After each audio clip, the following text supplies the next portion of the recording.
Hello and welcome to this video, which is designed for both learner drivers and driving instructors to show people the standard of instruction required to be a driving instructor. Now, the way I'm going to do this is I'm going to have a look at the marking sheet for the new standards check. If you don't know what a standards check is, quite simply, every 2 to 4 years driving instructors have to have an examiner sit in the back of the car as we do a 1-hour driving lesson, and they have to watch us and assess whether we're teaching up to the correct standards. Now, this is going to be a great video for both learners and instructors. For learners, what I really want you to do is watch this and ask yourself the question, is that what my instructor's doing? Is my driving instructor applying the rules correctly? Are they teaching correctly? Let me know what you think. For instructors, of course, this is going to be a great help if you've got a standards check coming up.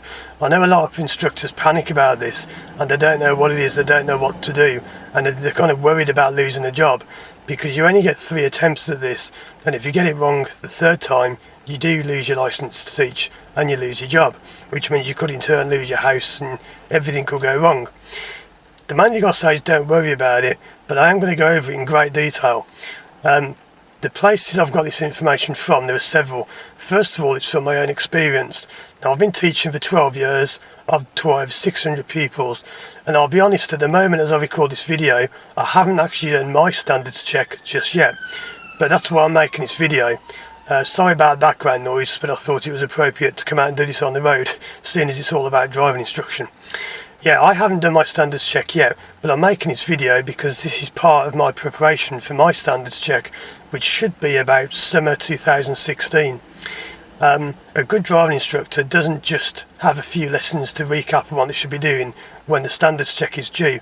Good driving instructors are constantly trying to get better and better all the time, and this is part of my my improvement for my own standards check. I'm also going to be using, the main place I got the information from is a document called ADI 1. Now, there'll be a link in the description below to this. ADI 1 is a huge 142 page document that goes through every last thing you need to know about teaching people to drive and the standards required. I'd encourage all learners and instructors to read it. Now, you don't have to read it all because it's quite lengthy, it takes a long time, but by all means have a look at it, especially instructors, but learners, have a look at it. Is your instructor doing what it says in there? And I'm including my own pupils in this. If you're a pupil of mine watching this video, by all means have a look, and if you think I'm not doing something as well as I could do, tell me. It doesn't offend me, I won't be upset. I often watch my videos back so I can get feedback on myself and I can see how I'm teaching. Okay, so I'm going to start off talking you through one of the 2 pages. Now, I'm going to put these pages up on the screen so you'll be able to see them. Most of this video will probably just be looking at these pages. There's one here with a few notes on, and that's the main marking sheet. So to begin with, we're going to have a look at this sheet here, which is a few notes. So it says on the notes page some very important information, and this video, by the way, is going to get quite long. I know it's probably going to be about 45 minutes long, so I hope you're sitting comfortable. I will try and put a few video clips in along the way to make it more interesting, some funny clips or whatever things that have happened, the points I'm talking about in this. I will try and make it as fun as I can, but it is quite a serious topic after all. Anyway, let's have a look at what it says about the notes. So it says, the Road Traffic Act 1988, as amended, states that continued registration as an ADI, and that's an approved driving instructor. Now, we'll be trying to keep this as neutral as I can so both learners and instructors can understand what I'm talking about. It's subject to the condition that they will undergo a test of continued ability and fitness to give instruction, known as a standards check or check test. It used to be called a check test until April the 7th, 2014. It's now become a standards check. And there is quite a difference, well, there is a little difference, there are some differences between them, as I'll be covering in a moment. Yeah, so you've got it's known as a standards check or check test, and when required by the registrar. The standards check allows one of the agency's examiners to check that your instruction is up to the required standard by accompanying you while you conduct a normal lesson. Very important this. Now, I've already done a video on this topic, but up until April the 7th, 2014, there was a way that many instructors used to do the check test. Now, I don't want to say it's cheating, but there was a way where what you could do is you could turn up without people and you could tell them weeks in advance, I'm not going to have the people available. and the examiner used to pretend to be a pupil. Now the problem with that is there were certain things, and I'm not going to go into this now, there were certain things and ways you could do it to kind of trick your way through the test and get a good grade. Quite simply, an examiner is not a pupil, are they? They're not a learner. You know full well that if you go on a test like this with an examiner, they're not going to go flying through a red light, because an examiner would not want to lose a job by flying through a red light and losing their driving licence. A normal learner would, because a learner might miss the red light. An examiner is not going to go speeding down the road, because they're not allowed to. They're not allowed to break the law, even though they're playing the role as a pupil. A real pupil would go speeding down the road, perhaps. So I think it was a lot easier teaching an examiner, and I always went with pupils. I always took real pupils along. Now, the new standards check, you must take a pupil. You cannot do role play anymore. Now, why is that, and what is this all about? Well, the new standards check is all about the mental side of driving. The theory behind it all is that most people, when they learn to drive, only master the physical skills of driving. If you ask any boy racer or whatever, and I'll come back to that point later on, because I shouldn't have really said that, but if you ask someone who drives around too quickly, they'll often say, oh, I'm great, I'm fast, I can do what I want. They've only mastered the physical side. Anyone can make a car move fast. I could turn a car on now, and within a minute I can be up to 100 miles an hour. It doesn't mean you're any good, that just means you can press a few pedals. That's not the same as being able to drive. The new standards check assesses an instructor's ability to bring out the mental side of driving, which is about 90% of the driving skill. So we're trying to develop people's mental ability as well as the physical ability, and you'll see how that works as we go through. And the thing I said about boy racers, I'll try and remember that later on when I come back to it. Anyway, next part of the page, assessment notes. This form is designed to identify the strengths in your instructional ability and to highlight any areas which you may need to develop. The form is provided in conjunction with verbal feedback with the aim of helping you improve your instructional ability. What I'd say about this is examiners are there to examine, not to train. This is an examination of your ability, it's not a training session. So you can ask the examiner at the end, how could I have done that better? But they're not necessarily going to tell you that, because their job isn't to instruct. They're not qualified to instruct, they're qualified to examine. So a lot of people at the end of the standards check are asking, how do I do this better, how do I do that better? The examiner's job is not to help you there. That's the job of, trainers and anyone people like me who are trying to help you out by making this video. Next section, criteria for scoring. Assessment is against three broad areas of competence: lesson planning, risk management, that's the big new one, well, fairly new one, and teaching and learning strategies. And as it says below, a full description regarding the assessment can be found in the National Standard for Driver and Rider Training available on the website address. That's the link I'll put below to ADI 1, which is this huge document that tells you what you need to know about teaching people to drive. Now, we're going to come back to that in a moment, because lesson planning, risk management and teaching and learning strategies are the three key areas in which you're now assessed. The one that people are worried about is risk management. Now, I will come back to this in a bit, and I'll probably say that quite a few times in this video.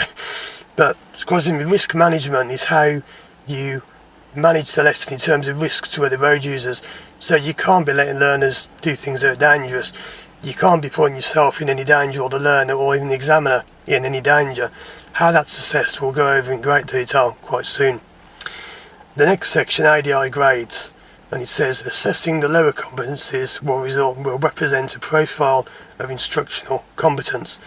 So, the way it works now is, in the old days you used to get a grade 1 to 6, whereas 1, 2, 3 was substandard, 4 was okay, 5 was very good, and 6 was exceptional, or whatever the wording was.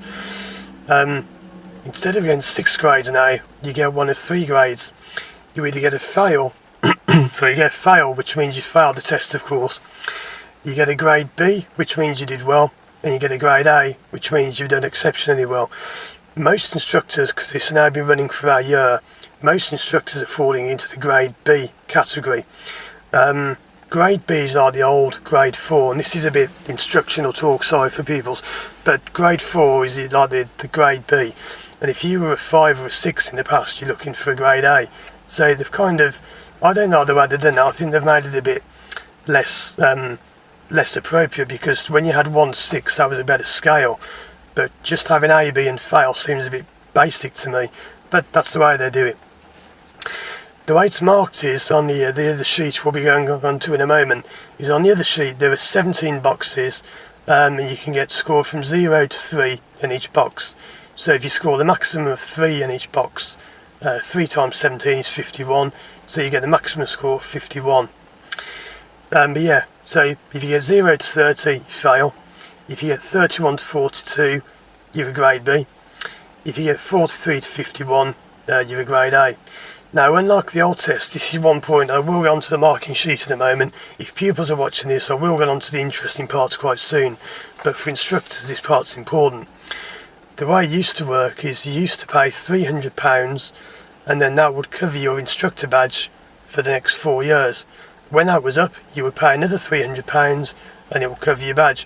And in each one of those periods where you had a badge for 4 years, you would be given one of these standards checks, which used to be called a check test. Now, the way it works now is different. Instead of paying £300 up front, you pay £150 for your instructor badge, and then £150 per standards check. Now, this is causing big arguments among instructors, because of course, the way this works, if you get a grade B, you have a retest every 2 years. If you get a grade A, you have a test every 4 years. So if you perform very well, you'll have a test every 4 years. It won't cost you any more than it used to. If you get a grade B, you're going to have to pay £150 for the instructor badge. 2 years later, £150 for a standards check. Let's say you fail that one, you've got to pay another £150. The DVSA are making a lot more money out of instructors, and this is where people are saying, hold on a minute, are they just doing this to make more money? Now, I'm not going to comment on that. All I will say is if you perform well, it won't cost you any more. But you can see why instructors are a little bit upset about that.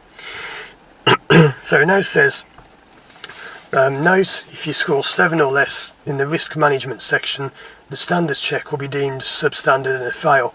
Also, if the examiner believes your behaviour is placing you, the pupil, or any third party in immediate danger, they may stop the lesson and record an immediate fail. That will go over when we get to that section on the marking sheet. But it quite simply means that, sorry I keep coughing, I've been doing loads of lessons lately, so I'm losing my voice.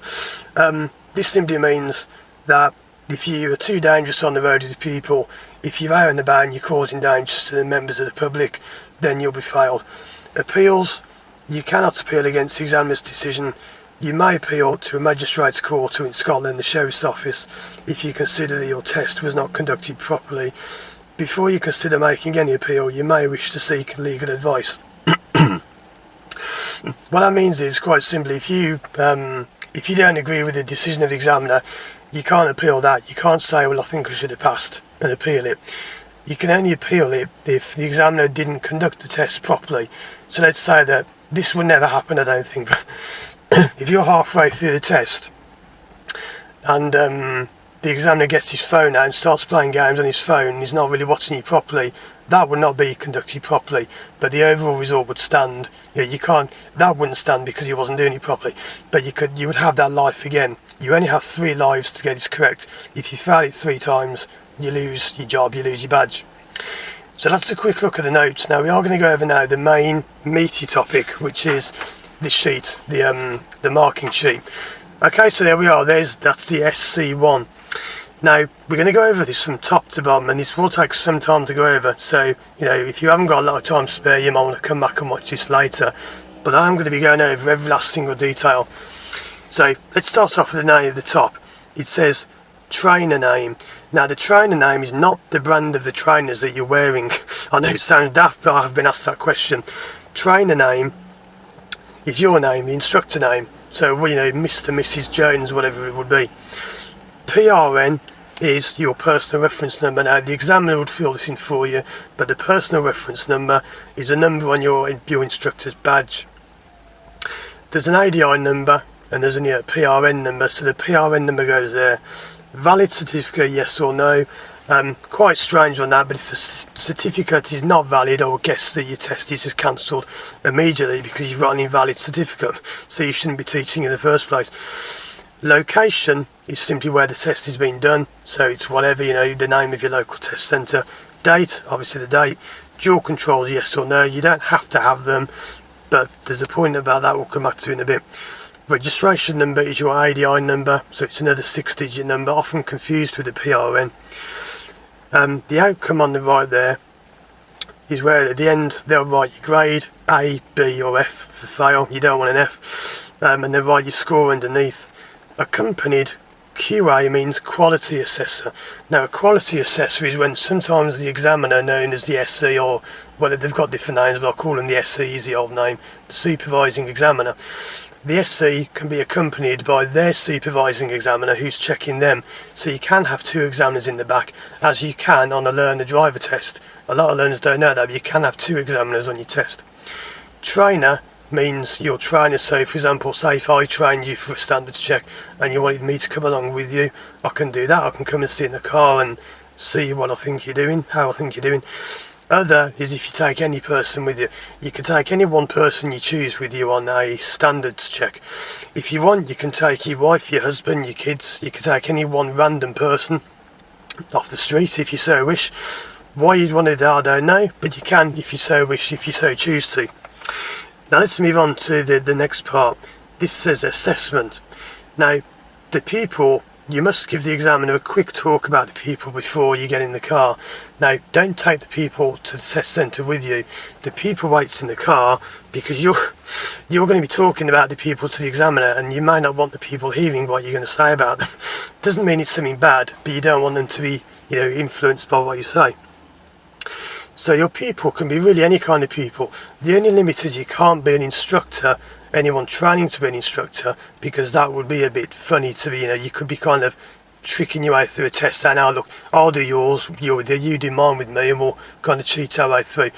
The standards check is made to eliminate cable instructors as well, and the number of instructors is falling quite rapidly, partly thanks to the standard check, because I think this is a good thing. It's weeding out the good instructors from the bad. So the people could be a beginner, which means they've had a few lessons, maybe 1 or 2 or 3 lessons. They can be partly trained, which is someone who's had, a few more lessons. Maybe they've had 10 hours, they can do lefts and right turns and maybe a few roundabouts, but nothing else. Trained is when they are pretty much at test standard, approaching test standard or at test standard. FLH new means full licence holder new. Now I believe a new driver is classed as one that's been driving for less than 2 years, because the New Driver Act, which is something that affects you when you pass your driving test, that applies to the first 2 years. So a full licence holder, it doesn't have to be a learner, it could be someone who holds a licence. They might want to do motorway lessons or whatever, that's fine. Full licence holder experienced, so this might be someone who's been driving more than 2 years, and they may want to work on, it could be anything, like, maybe they've never been on the motorway, maybe they've never been through a city centre, and they might want to do that. You can take along your people, it can be your wife, your husband, it can be a relative, one of your kids. It doesn't have to be, there's no shame, you don't have to hide that, it's not a secret, it's not a scam. You can say to the examiner, yeah, it's my daughter, my son, whatever. You probably wouldn't do that, but you can. I've known instructors doing, no problem doing that. Next one, the lesson theme. Now there's one thing I'm going to say about this which is very important, so listen carefully. Do not do manoeuvres on the standards check. You are not allowed to do manoeuvres on the standards check. Why? Well, mainly because many instructors, and I don't want to sound like I'm attacking instructors, I'm not, but some of the less scrupulous instructors, when they had a check test, used to do manoeuvres, because let's just face it, they're easy. Anyone could teach manoeuvres. It's a physical skill, not a mental skill. If you haven't already seen my video about the new driving test, check it out. There's a new driving test being trialled, and I'm taking part in the trials. And they're moving away from doing manoeuvres. The old manoeuvres are going. The 3-point turn, turning the road, gone. That'll be gone soon. Reversing around the corner will be gone soon, if the trials go according to plan. The new manoeuvres are different, and they're designed to be more mental. They're not exactly more mental than your manoeuvres, but we're trying to get away from manoeuvring, and it's not about manoeuvring. Like I said before, physical skills are relatively simple to learn compared to others. Now I won't go over every single box there, but you'll notice some of the topics are not mentioned. But if you look at the bottom, it does say recap a manoeuvre, so you can recap a manoeuvre. You can say, okay, we'll go over that manoeuvre as we did before, but we're not going to do a manoeuvre from the beginning. Recap emergency stop. You won't do an emergency stop from the beginning. They don't want to see you doing that because that's a physical skill more than a mental skill. There is a box that says other, so feel free to do any topic you choose. For example, it doesn't say, let me just have a quick look, I don't think it says roundabouts, no, but you can certainly do roundabouts. It doesn't say crossroads, you can do crossroads. You can do any topic you see fit, but not manoeuvres. Don't do a manoeuvre. If you turn up, and I've seen this happen, instructors turn up saying, I'm going to do a manoeuvre, and I think, oh, I've got it easy. And in the old days, the examiner will say, no more than 20 minutes on the manoeuvres, please. And the instructor says, what? But I've planned a whole hour on the manoeuvre. No more than 20 minutes, please. You're not supposed to do manoeuvres on these tests. Now, if you look at the right there are 4 boxes where it says competence.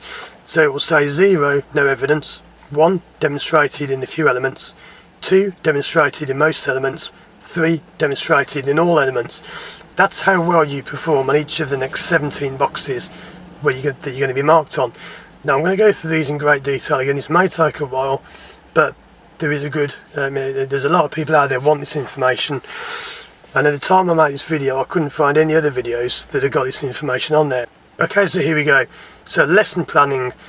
Did the trainer identify the pupil's learning goals and needs? Now notice the wording of this, and there are lots of clues in the wording of these statements. Did the trainer identify the pupil's learning goals? You shouldn't get into a car with the learner and just say, right, today we're going to do roundabouts. You haven't even asked the learner what they think about that. You haven't even recapped on the last lesson, and I'll be doing this in a separate video about, the levels of instruction, teaching techniques. I've got tons of videos coming up on that, but this one's going to be long enough already. But yeah, don't just get in the car and bully your people into the topic that you want to do. We're all guilty of doing that sometimes. I've certainly done it at times when you think, oh, I feel like doing a bit of fast driving today. Oh, you get the people in the car, let's go do some fast driving, shall we? You must listen to what the people want. That does not mean you've got to let the people tell you the topic. If you have the people who do one lesson and they say, can I go and do motorways? Obviously no, you can't, because you're not allowed on a motorway yet. So you don't ask them what they want to, what topic they want to do, you ask them what they'd like to learn. So a good way of doing this is you could get in the car and say to the people, what would you like to learn from today's lesson? What skills would you like to develop from the last lesson? So you're not giving the people the power to dictate the whole lesson. You as the instructor should be in charge, but you're kind of relinquishing a bit of power over to the people. And this is what a large part of this is all about. It's about giving the people a bit more say in what happens. And it's all about what we call client-based learning. You're basing your lesson around the clients, not around yourself. So yeah, you've got to simply identify what needs to be done. Don't just pick a topic and think, well, we're doing that for the sake of it. The next one down, was the agreed lesson structure appropriate for the pupil's experience and ability? This is something I hear a lot from pupils of mine who say, like, I had another instructor before you. We'd done one lesson, and on the second lesson he took me on a 3-lane massive roundabout. That's not appropriate, is it? You must plan a route well, which is appropriate for your pupil's experience and ability. If they're a new pupil and they're quite nervous and they've only done 2 lessons before, don't go and take them on a high street or a massive main road. It's dangerous. You're going to put yourself and other people in danger, and the people will get a bad feeling from that. They're going to feel bad because they'll be stalling, they'll have people blowing the horns at them. And you know what, that's not the people's fault, that's your fault, because you as an instructor have got that wrong. You've put the people into a situation they weren't ready to handle. So you must have the correct level of instruction as well. It's no good saying to people, last lesson we did the controls and we did a bit of moving off. So today, I'm not going to speak at all, and I want you to do all the moving off. They're not ready for that yet. You've still got to help them and drop your level of instruction when appropriate. So if you don't know about levels of instruction, there'll be another video coming on that. But quite simply, there are 3 levels for any learners watching this. You start off with fully guided, where you say every last detail about everything you're going to do. When the pupil starts to develop that skill, you drop to prompted instruction, where you ask questions like, so what's the first thing you do? What would you do next? Which gear do you think it'll be? So you're not telling them, you're asking them. The third stage is independent, where you don't say a thing and the pupil does it on their own. So that's not really in today's video, but that's just so you know, that's what it means. So you must structure the lesson appropriately for the experience. The other way around, don't go and get a pupil who's had 40 hours of lessons, the test is booked next week, and you say to them, right, today we're going to be doing left turns. You should have already done that, and that is way beyond the level that people should be at if they've got a test the next week. Were the practice areas suitable? Like I just mentioned, same sort of thing. Don't go and take a brand new pupil on a huge road. I did it by mistake once. I remember in 2004 I took a wrong turn by mistake, and we ended up heading towards a 3-lane roundabout in the city centre, going up a massive hill, and it's just say you could smell the people was a bit nervous. That's all I'm going to say. Yeah, sorry about that. That was me being a fairly new instructor making a mistake. But yeah, you've got to choose a suitable area, and it always amazes me when I see some instructors doing this. You know, you get some instructors and they've got brand new people, and they pull them up in the most ridiculous place for the first lesson, like, you know, on the corner of a massive junction by a main road, and you think, what are you doing taking the new people there? And I'm not saying I'm better than everyone else. I'm not. I make mistakes. I make plenty of mistakes. The difference is I learn from my mistakes, and I don't just keep making the same ones over and over. Anyway, next section, was the lesson plan adapted when appropriate to help the pupil work towards their learning goals? This is, I'd say, well, it's not just my opinion, this is officially from examiners, the biggest mistake instructors make. We've all done it before. Any instructor that says I haven't, well, you're probably wrong, because we've all done it. I've done it, we've all done it. The pupil comes out of the house and you've agreed you're going to go and work on, let's say, crossroads. You're driving towards a crossroads and the pupil nearly writes you off by crashing into a parked car. And the instructor just says, well, that was a bit close. Anyway, let's go and do crossroads. You are going to fail big time if you do that. You have got to change the lesson. Forget crossroads. The pupil's just nearly crashed into a parked car. You are now doing adequate clearance, meeting situations. You know how much room you've got to leave when you go around the car. You're not doing crossroads. If you just blindly head down, power on, brute force and do crossroads, you're going to fail big. You've got to be able to adapt your lesson plan. This is why when you go for a check test, or a standards check now, there is little point in actually planning your lesson. I don't plan the lessons much for mine at all, my check tests. I have a rough idea what I'm going to do, but you must be able to change it quickly. And this is a sign of a good instructor. They can identify that something's going wrong, which should be fairly obvious if you need to crash into a parked car, and you then change the lesson plan.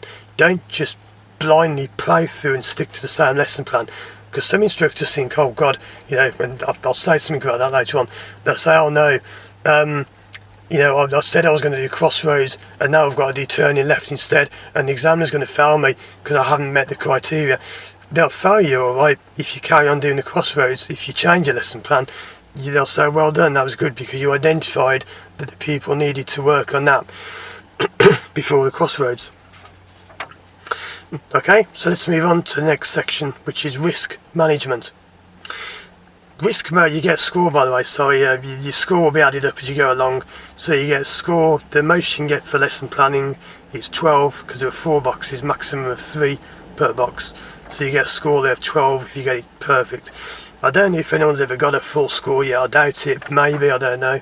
But you know, it's hard to get a full score. That's very impressive if you can do that. Anyway, risk management. This is a big one that a lot of people are worried about. Now all I'll say is if you don't normally kill pupils on a regular basis, you've got nothing to worry about. But there are times when you can be put in danger. Let's say, for example, that you take a pupil to a junction and you've got someone behind you who's being a bit aggressive. And it could be anyone who's pushing up behind you, pushing. Now, it may be that the pupil is perfectly capable of doing that kind of junction. It might be a roundabout you've done before many times. You would still be expected to mention what's going on behind you. So you can't just ignore it, because the examiner will know. They'll be looking and they'll know what's going on behind you. You can't just say to the pupil, oh, you know, this roundabout's up to you. And then you get a horn blasting from behind and the person's being aggressive. You need to make sure that the pupil is aware of the danger. You need to be asking them things like, what are you going to do with that car being closed behind us? you can't just leave it and hope that that no one will notice. You've got to manage the risk around you. So if that means jumping in and giving help where you wouldn't normally have to help out, by all means. If that means using the dual controls, use the dual controls. You can say to the people, as I've said sometimes to people, I've said, look, this person behind is being really aggressive.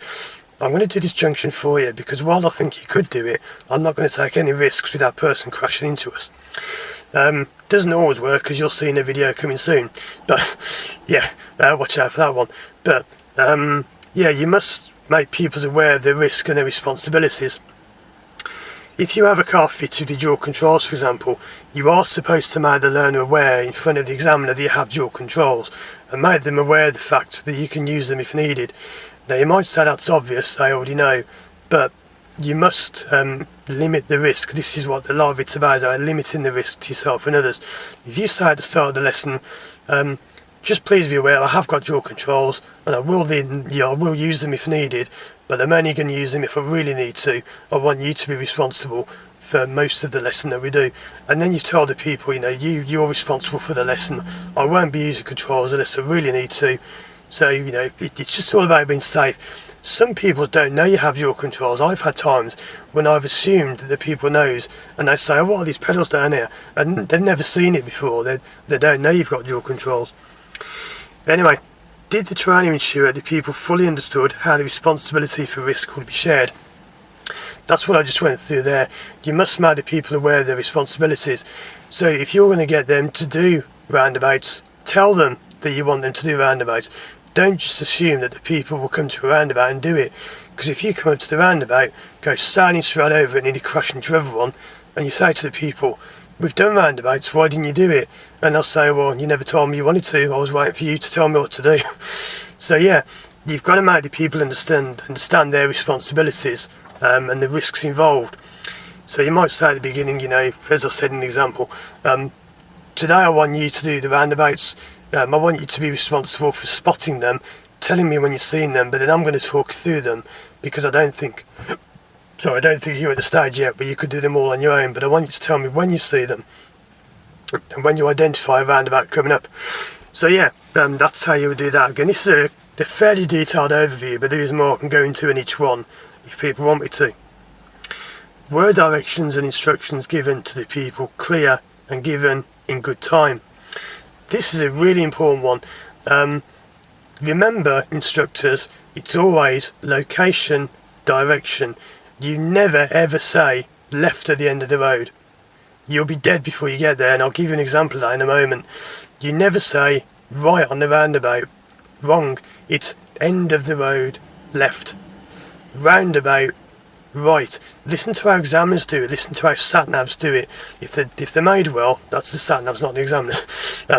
They should always say roundabout, left. So it's location, roundabout, crossroads, at the end of the road, then where you're going to go. I was doing a lesson once in 2003, one of the first lessons I ever did, and I got that wrong. We were going down the road, and on the left there was a very steep bank. It was like a hill going down quite a bit, and there was a roundabout coming up. And I did wait till we got reasonably close to this road, but we hadn't yet passed it. And I said to my people, turn left. He turned left so fast, and I swear the car left the ground. Now I don't know if it did, but I swear that we were flying through the air. It didn't feel like any of the wheels were on any of the tyres were on the floor. And we went through the air, bang, the car smashed on the ground, we skidded to a halt sideways across the road. And then I said, at the roundabout. I meant turn left at the roundabout, and I went quite mad with the people saying, I didn't say turn left, I said turn left at the roundabout. And he said, well, I only heard you say turn left, so I'll turn left. That was my fault. I should have said at the roundabout, turn left. Some examiners are guilty of this. I've been on tests when examiners have given directions like, say, this road on the right, quick. You must give them clearly and precisely and concisely. So don't waffle on. Don't say something like, we're going to go down the road, and at the moment we're going to get to a sharp bend, and when you go round the bend up the hill past a few parked cars, there'll be a junction. We're then going to turn left. What? End of the road, left. End of the road, right. Pull up, on the left. Very clear, concise, precise instructions. Doesn't mean you've got to be rude, you haven't got to be blunt, but you've got to be concise. So yeah, good time. Don't give the directions too late. Too early is not always a problem. You can always repeat them if they're too early, but that can cause its own problems, as I mentioned just now. Was the trainer aware of the surroundings and the pupil's actions? This is a lot about body language. Now, a good instructor will pick up on body language. So, was the trainer aware of what's going on around them? Did you see that there was a massive lie behind the car? Did you see that there was a pedestrian further on stepping out into the road who'd fallen over? Some instructors, and I know this sounds bad, but not all instructors are that good at driving themselves, although they should be. Some passed their advanced test years and years ago, and they're not that good anymore. They've kind of let things go a bit slack, which is what this is all about. You must be aware of your surroundings, so if the instructor isn't aware of what's going on, of course the people won't be, or might not be. Sometimes the people might be better than the instructor. Anyway, body language. Was the people nervous? Were they sweating a bit? Were they maybe a bit, the hands on the wheel a bit sweaty, a bit slipping? You've got to notice things like this. Now this will be in a separate video that I'll do all about body language. But you must pick up on these things.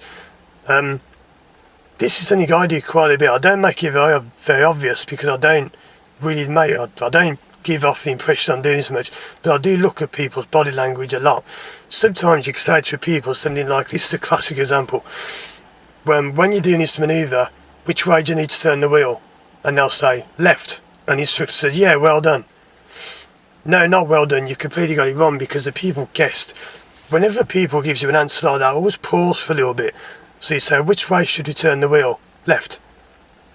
Right. Left. I don't know. If you pause and wait, you'll get the right answer. They didn't actually know. If you say, oh yeah, you're correct, it's left. If you jump in straight away, you've misread the body language. You haven't noticed the people looking in the mirrors. They're fidgeting a bit. They're a bit nervous. There are many little clues, what you call micro movements, you can pick up on. So yeah, really important that you're aware of the people's actions. Was any verbal or physical intervention by the trainer timely and appropriate? Quite simply, did you take action when it was necessary? Did you jump in with the correct command, like don't let the people come up to a parked car and last minute go for the wheel and push them away and say you nearly hit that? Could you intervene earlier? Could you say to them, yeah, it looks like they're going to go through a gap that they can't fit through? So you jump in, you do some positive instruction, you ask the people some Q&A, you say things like, could you fit through that gap? Now you've told the people what the problem is, you're not saying what's the next hazard, there isn't time for the people to answer. They've missed the hazard, no point asking them what it is, they've missed it. So you give them the answer in a question, can you fit through that gap? Yeah. Dual control, no. No, you can't. If you don't go on the dual control and they go sailing through, smashing your wing mirrors off, you just failed. You must make the intervention appropriate. For example, don't overreact.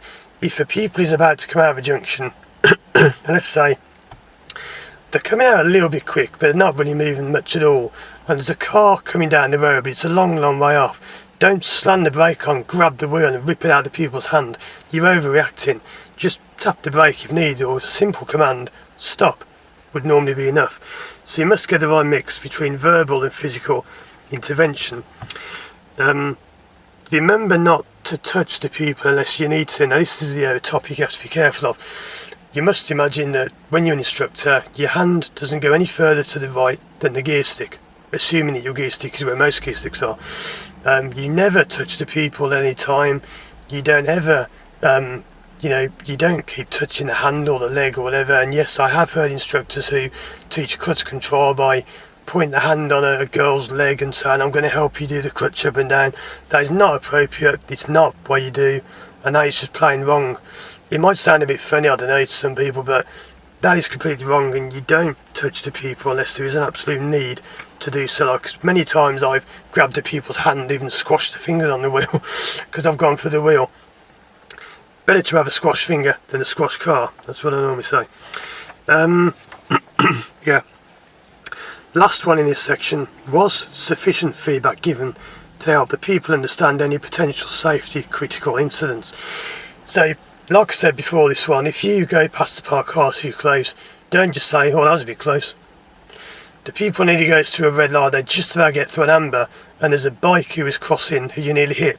Oh, you nearly hit that biker then. That was a bit tight. You can't just say it like that. You've got to make the most of these examples. If you nearly have an accident, pull over, ask the people, what do you think happened back there? Just tell me what do you think happened a few moments ago. Don't just lecture them and shout to them. You've got to get the people thinking about what they did wrong. Was it them that got it wrong? Was it you that got it wrong? Was your level of instruction too low? There's nothing wrong with admitting that. If you say to the people, that was a bit tight, but I'm sorry, that was actually my fault there because I should have been telling you what to do more.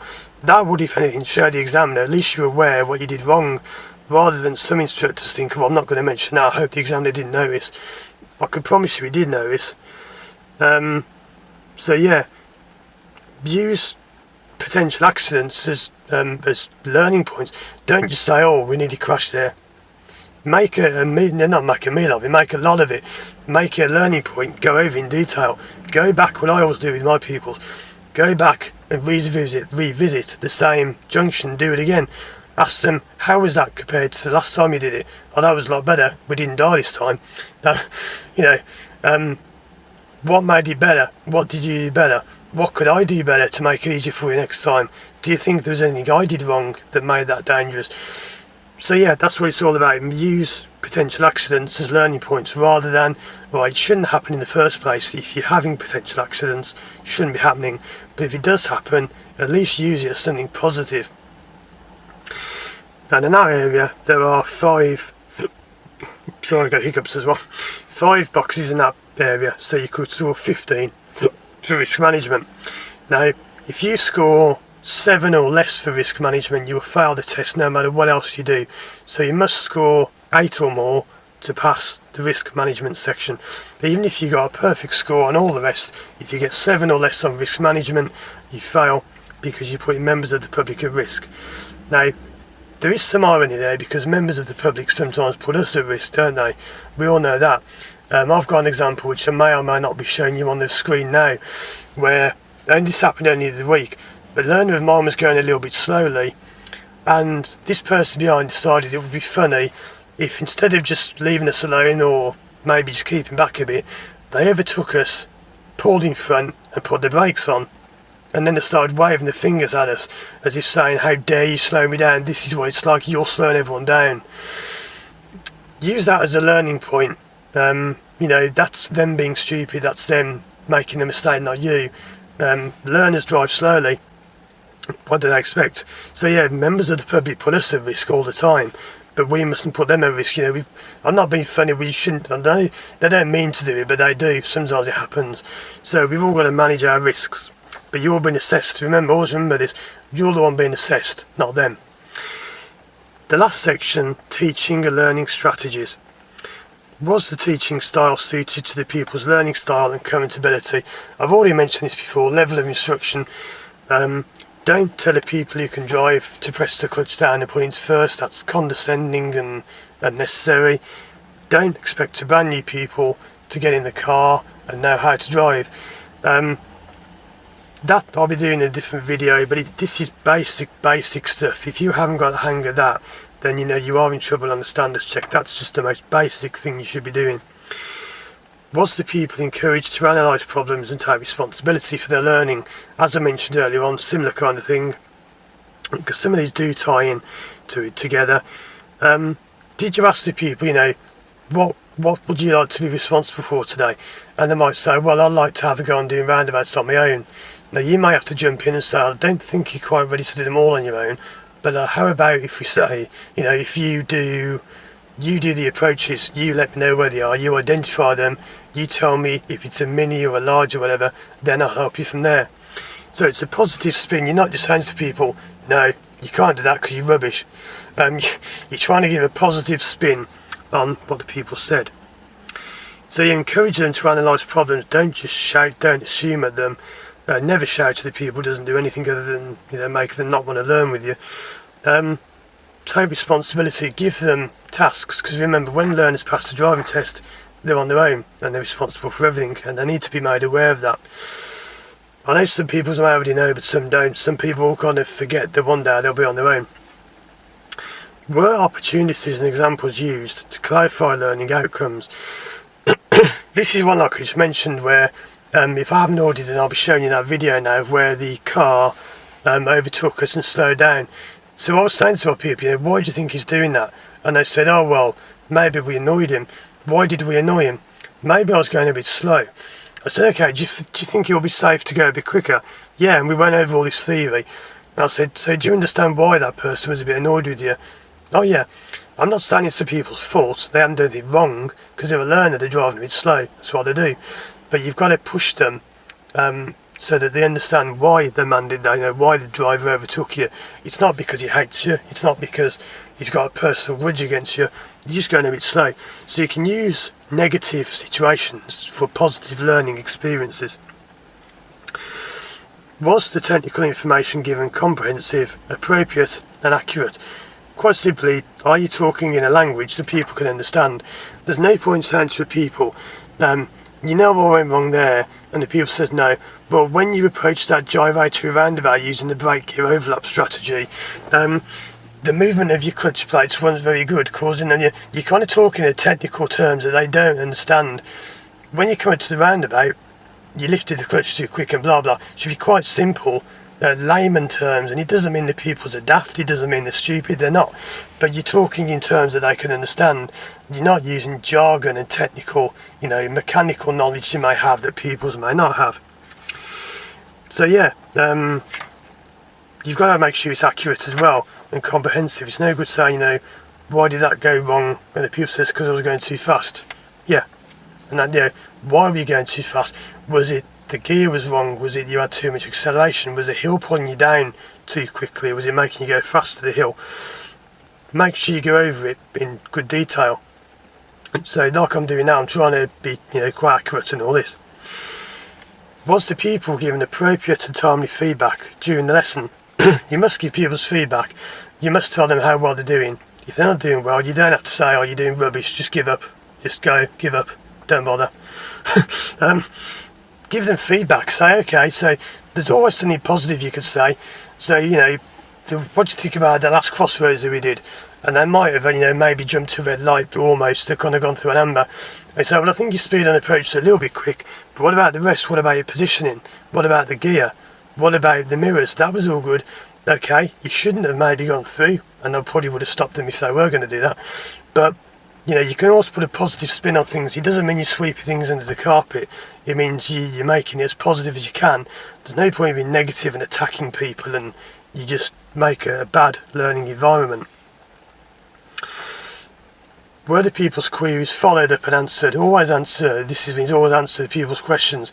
If the people ask the question, don't just say, oh yeah, I'll answer that later, or say, oh yeah, that's right. Be interested in what they're saying. A lot of people don't talk a lot, and if the people ask you a question like, how am I doing? Don't just say, oh yeah, it's alright, you're doing okay. Give them some good feedback, go into detail. How are they doing okay? What have they done that's better than last time? How could they improve? Again, always positive instruction is good instruction, is the saying, I believe, from the DVSA. Now the next one is a massive thing I want to talk about, and this is one of the new points. There are others I've already been through, they're quite new, you might have noticed. For example, the risk management, you might think, well, that's all new. It isn't really new, because the one I just mentioned is a better example about were the people's queries followed up. There was a box on the old market sheet about approach and attitude to people, and if you go and mark down for approach and attitude to people, it doesn't mean that you're nasty or that you're a horrible person. It could be somebody you forgot to answer a question they asked you. So that, these boxes may seem new, but they're not all brand new. Anyway, now I know this is going to cause a bit of arguments and a bit of discussion, but here we go. Did the trainer maintain an appropriate, non-discriminatory manner throughout the session? You must not, as an instructor, at any time discriminate against anyone because of their age, height, weight, looks, sexuality, religious preferences, political preferences, For example, this is where people fall down, and people are falling down on this without realising why. If a person pulls out on you on the lesson, you're going down the road, someone pulls out on the people in you. Don't say, why did that black man in a BMW pull out on us? You've done 3 things wrong there. The fact he's black has got nothing to do with it. The white person could have pulled out on you. Man, why does it matter he's a man? He could have been a woman. Why does it matter he's driving a BMW? Could have been any car. And funnily, just as I said that, an Audi went past me. But yeah, anyway, you mustn't discriminate against anyone, and you will be massively marked down, if not failed, on this element if you say things like that. You must also make the people aware of their attitude, as it were. For example, the other week I had a people who did a turn in the road. I was going to say 3-point turn, but the proper name's turn in the road. When I asked the people afterwards, how do you think that went? And they said, I think I did that like a Mongol. And I said to them, do you know what a Mongol is? Because I know it might be, to some people watching it might be a funny term. They didn't know what it actually meant. And when I told them, they were horrified. They said, I didn't mean that. I didn't know it meant that. They thought it just meant a stupid person, but it doesn't. If you don't know what it means, look it up. But yeah, you are responsible for creating a non-discriminatory manner. Now it does say, did the trainer maintain an appropriate manner? You are responsible for the pupil's manner as well.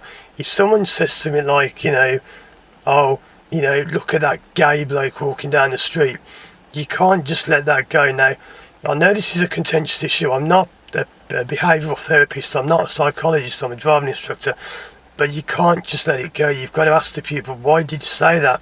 What makes you think that that's bad or wrong? Funnily enough, I'm actually parked opposite a church now. The reason I mentioned that is, you might notice earlier on, I mentioned, this is what I was saying earlier, when I said I shouldn't have said boy racer. You're not supposed to say boy racer. What's that white van driver doing? Doesn't matter if it's a white van, what's that vehicle doing? You mustn't prejudice based upon people's looks, age, ability, stereotypes not allowed. You will be massively marked down. The reason I mentioned the church, I think earlier on I said, oh God, in the video, you're not supposed to mention God because it may upset the people. They may not believe in God. You might be trying to influence them that there is a God when they don't think there is, blah, blah, blah. I'm not going to get too much into this. You mustn't say things like, oh, Jesus Christ, that was close. You can't say that. You shouldn't use soft swear words such as sod it, bugger it, damn. Now, I'm laughing there because personally I find that quite funny because I don't really swear. But some people are offended by that. You mustn't discriminate or offend the pupil. It's a contentious issue.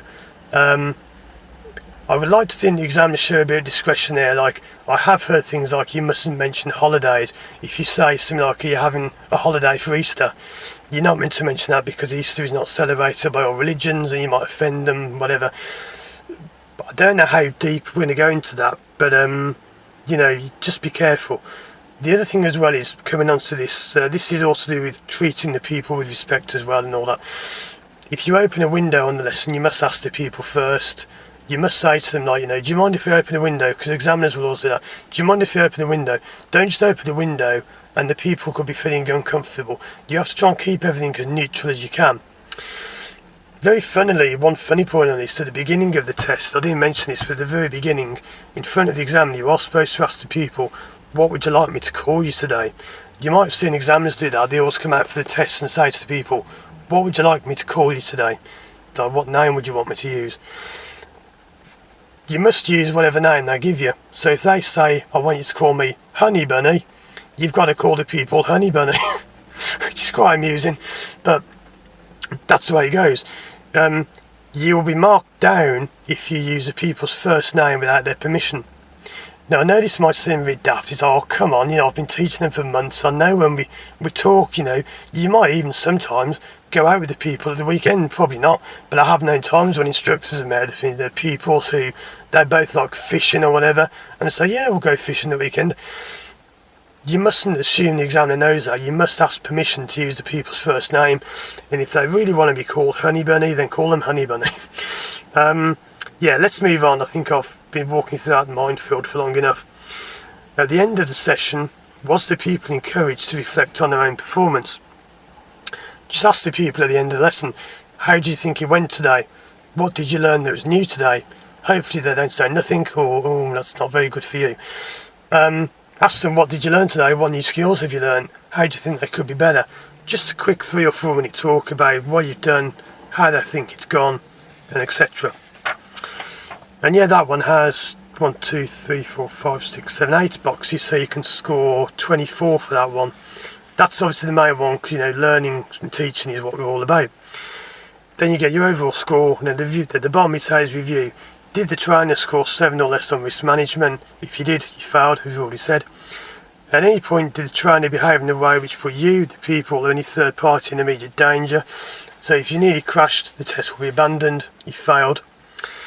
And then at the bottom you get feedback offered to trainer. They might write a few notes about, work on your question answer technique. That's a common one that always comes up.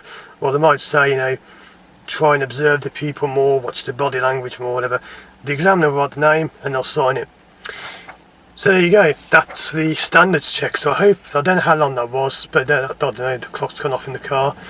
Let's just see how long that was. I think that was probably about, it's nearly an hour I think I've been talking now.